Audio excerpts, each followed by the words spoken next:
Welcome, fellow historian. You seem to have found my old recordings. If you're watching this, then I'm long gone. But you might know me, as I am the founder of the Doliak History Tour Guide. Now, I get asked a lot, how did I grow this tour guide into such a huge success off just one map? Well, continue watching and you shall hear my history. So come join me in uncovering the Desert BL. Welcome to one of the first stops on the tour, the Lich King that lives in Northeast Tower. Now, this is a sad tale between two lovers. One day, the tower owner's wife left to go get herbs, but she never returned.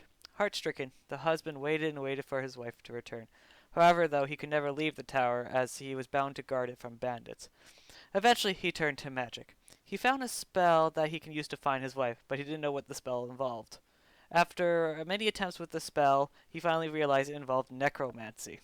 And after many failed attempts, his mind eventually fell into necromancy. His final spell to find his wife was turn himself into a Lich King so he can never die.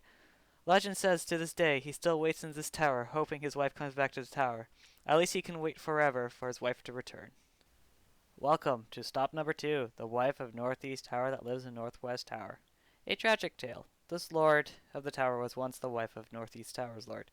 She set out to find a cure for her husband's sickness, unbeknownst to him that would strike him soon. You see, the wife can see visions through her dreams, and even knew where to find the cure.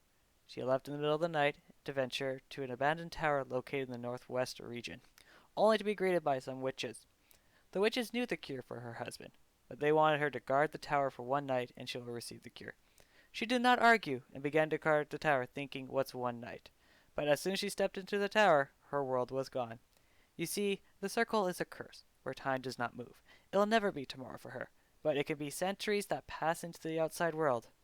Her world, however, will still be the same day, waiting for the witches to return, with the cure for her husband. The veteran that resides in Southeast Tower. Now this goes back to the war between the humans and the Char. The Char sent out a general and a few troops to secure passage for trade from the humans. Unfortunately, the battalion was struck with a desert storm and they seek shelter in this very tower. Turns out the storm was actually created from humans using ancient magic. The only problem is though, the humans didn't know how to turn it off. Eventually, the storm kept raging and wiping out both sides of the Chars and humans. Only the general remains, standing, looking out the tower, waiting for the storm to end, or in hope that someone will come and find him and send him back home. The last tower, the Oregon Southwest Tower. This is a small story. The ogre that you see now owns the tower, comes from an unknown land, as it was his chief's order to secure new lands. This orc was gifted, however, as every blow he does can daze a man. The chief was jealous of this orc's ability, and was worried about his position. So the logical solution was to secure new lands in the unknown world, the chief hoping he would die. But in the end, the orc managed to find this tower, and is waiting on further orders to go back home. Our first keep stop, the Fire Keep. You see, Firekeep was originally owned by a noble family. The family had 2 daughters, and the eldest daughter was the heir to the keep, while the youngest daughter will inherit nothing.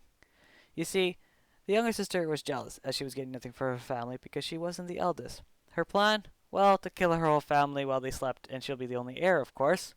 It was going to be a quick and simple murder, until her older sister found out about her plan. Now, you see, the older sister was cunning and smart, and hence deserved to be the rightful heir. So the eldest sister devised a plan similar to her younger sister, in which all she would need to do was kill her younger sister. Well, one night, after her younger sister killed her parents, she was making her way towards her older sister's room. But once she opened up the door, she was greeted with lava thrown into her face, killing her painfully. It is said the shrines are grave marks of the family members, where the younger sister is on the top, burning forever in the sun. Legend says that after killing the heir, she is now cursed to the keep. You see, the keep needs an heir to run, and can only be escaped if you have a child to take over it. Information her parents never told her yet. To this day, the lady remains in the keep, unable to find an heir, and watching her family grave sits in front of her, reminding her of her actions. Now on to Airkeep, and this one's interesting. This keep is the only one that's owned actually by a clan and not an individual, while the clan is actually made up of flightless birds. So why would a clan of flightless birds settle in a valley full of winds and cliffs, you may ask? Control. They wanted to control the wind in the area with its 3 shrines to stop other birds from flying. The flightless birds clan stumbled upon the shrines and slowly built a keep around them so they can control the wind in the area. Simply put, they are jealous of other birds that can fly. Legend says if you unlock the secret of the 3 shrines and claim the keep, you too can fly. Luckily, we have stairs in the keep that lets us explore it more, as we still figure out the mystery behind the shrine's powers. Our last keep on the tour. A rusty golem that resides in Earth Keep. You see, this was the original and oldest keep in the area that we know of. The golem was the overseer of the land. He controlled the oasis, and its mighty laser that would knock down any keep or tower gates. This keep was the hub of the area, but in the wrong hands it can destroy the whole area. Hence, the golem controlled the power, with no influence. It was deemed the perfect lord, but eventually all the people that took care of the golem died of natural causes. Eventually, the golem rusted away, and the technology of the laser was lost. Legend says the golem still exists. It is just hibernating, waiting to use the power when it's needed. Now the big question you probably have is, how did we find out about all this information? You could say it all started in the Alpine borderland. If you are listening to this, then you know the Alpine history is nothing more than a family feud between children. They don't even care about preserving any of their old relics. Well, anyways, the children used the myths to summon new warriors every week, to fight for them and to return afterwards. Well, one day the mist portals malfunctioned and it never turned off. Most people were afraid to enter it as they didn't know where it leads, and considering the lack of history of the mist is almost non-existent. As a proud and brave historian of the Dole Tours, I went in, and you would not believe what I saw. A new world that is untouched. As I entered the portal into the new land, the portal shut off. I was trapped here, with an empty book and a pencil on hand. Now, I did try to find a way back, and eventually did, but I'll save that for the end. You see, if you've been on my tours, you probably have a question. How did I find the history of this place? Was it in an old library or just pure luck? Well, I'll let you know that I was a bit of both, but more of a walking library. Well, you have reached the end of my recordings.